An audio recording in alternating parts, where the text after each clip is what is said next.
di balik daun, buah berangan di kebun mama. Dengan bismillah memulakan pantun, buat renungan kita bersama.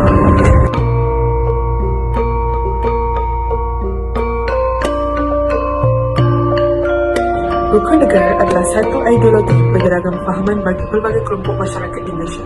Rukun negara diperkenalkan berikutan peristiwa 13 Mei 1969 yang melemahkan perpaduan antara kaum di Malaysia, iaitu berpunca dari isu jurang kemuhan antara orang Buruh Melayu dan orang Melayu. Ideologi ini dicetuskan pada 27 Januari 1970, iaitu semasa mesyuarat Majlis Pertama Majlis Perundangan Negara yang dipengerusikan oleh Pengarah Magiran. Majlis Perundangan Negara telah ditubuhkan oleh Pengarah Magiran di bawah Undang-Undang Darurat yang diwartakan pada 29 Januari 1970. Dengan itu, lahirlah ideologi kebangsaan, iaitu salah satu hasil dari majlis tersebut yang dinamakan Rukun Negara. Rukun negara digubal sebagai falsafah negara ke arah mewujudkan sebuah negara yang stabil. Rukun negara telah diisytiharkan pada 31 Ogos 1970 sempena ulang tahun kemerdekaan Malaysia yang ke-13 oleh Seri Paduka Baginda Yang di-Pertuan Agong Almarhum Tuanku Ismail Nasiruddin Shah ibni Almarhum Sultan Zainal Abidin Yang di-Pertuan Agong yang keempat. Hal ini adalah sebagai satu tanda peringatan dan pengajaran kepada rakyat Malaysia. Detik 13 Mei mendorong kerajaan bertindak segera menyatukan semula rakyat berbelah kaum dengan menjadikan rukun negara sebagai tonggak perpaduan. Oleh itu, salah satu ideologi dan falsafah rukun negara yang punya makna yang mendalam adalah kesetiaan pada raja dan negara. Rukun negara dibentuk dengan tujuan utama, iaitu membentuk perpaduan yang kukuh. Selain itu, untuk menyamai nilai-nilai murni dalam kalangan masyarakat. Hal ini dapat melahirkan sebuah negara dan bangsa bersatu padu, demokratik, adil tanpa mengira bangsa dan agama. Prinsip kesetiaan pada raja dan negara diwujudkan adalah bagi memastikan seluruh rakyat patuh dan taat setia kepada raja dan negara.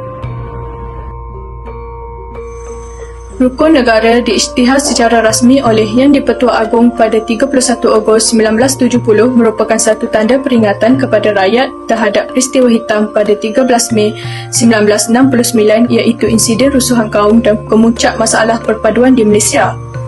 Kerajaan telah menggubal rukun negara sebagai falsafah dan ideologi ke arah mewujudkan sebuah negara yang stabil. Prinsip kesetiaan kepada raja dan negara mempunyai makna yang mendalam dan mempunyai kaitan yang sangat rapat. Malaysia mengamalkan sistem demokrasi berparlimen dan raja berperlembagaan. Perkara 32 Perlembagaan Persekutuan jelas menyebut bahawa Yang di-Pertua Agong adalah ketua negara yang berperanan sebagai ketua utama persekutuan dalam 3 institusi kerajaan, iaitu sebagai ketua eksekutif, ketua perundangan dan ketua kehakiman. Sistem beraja turut diamalkan di setiap negeri dan bagi negeri yang tidak mempunyai raja, Yang di-Pertua Negeri berperanan sebagai ketua.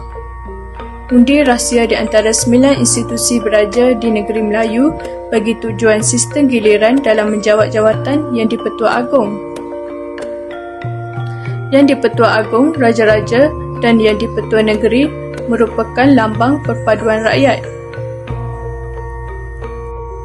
Peranan Yang di-Pertua Agong sebagai Ketua Negara, Ketua Negeri dan Ketua Agama dalam menjadikan agama Islam sebagai agama rasmi negara dan agama lain boleh dianuti dengan aman dan harmoni.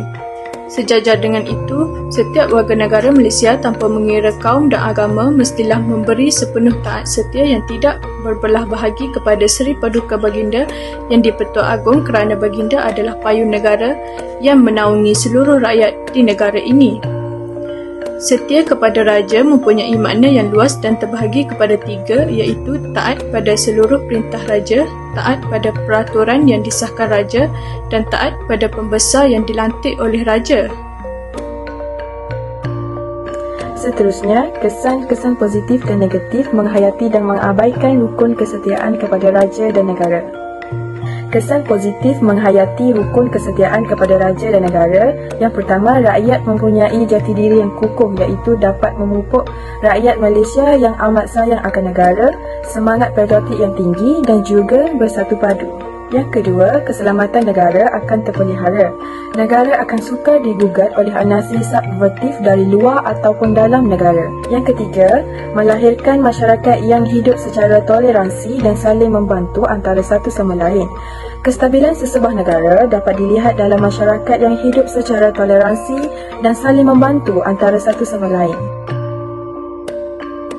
Seterusnya, kesan negatif mengabaikan rukun kesetiaan kepada raja dan negara. Yang pertama, negara menjadi kucak-kacir sekiranya rakyat tidak taat kepada raja dan negara, menyebabkan berlakunya pertelagahan antara kaum dan tiada persefahaman antara satu sama lain. Kesan negatif yang kedua, kehidupan masyarakat menjadi porak-poranda. Hal ini kerana masyarakat yang berbilang kaum dan juga berbeza dari segi budaya, bahasa dan juga agama, menyebabkan tiada persefahaman yang baik sehingga berlaku pertumpahan darah seperti peristiwa gelap yang berlaku pada 13 Mei 1969. Kesan negatif yang ketiga, wujudnya rakyat yang biadab dan tidak bertanggungjawab. Hal ini menyebabkan rakyat sewenang-wenangnya menghina institusi negara seperti mempersoalkan bahasa Melayu sebagai bahasa kebangsaan negara.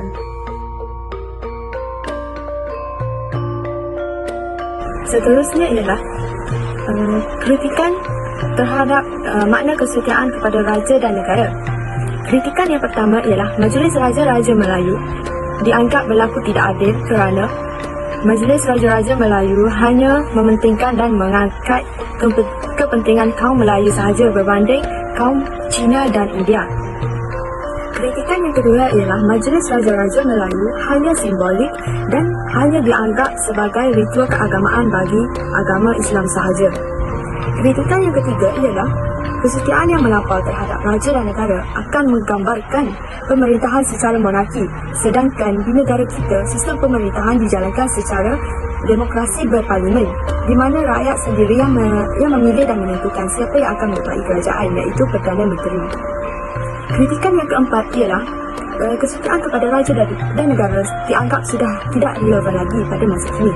Sedangkan lebih 600 tahun dahulu, taat dan setia terhadap raja terbukti menjadi asas yang membantu membina empayar Kesultanan Melayu Melaka yang memerintah hingga menjadikan kerajaan itu sendiri berkembang maju dan dipandang tinggi oleh seluruh dunia. Kesimpulannya, kesetiaan kepada raja dan negara ialah manifestasi daripada rasa cinta dan sayang kepada tanah air. Sifat ini mesti ada pada setiap warga negara Malaysia dan pelbagai inisiatif perlu dilakukan untuk meningkatkan dan menerapkan lagi prinsip kesetiaan kepada raja dan negara dalam diri setiap individu.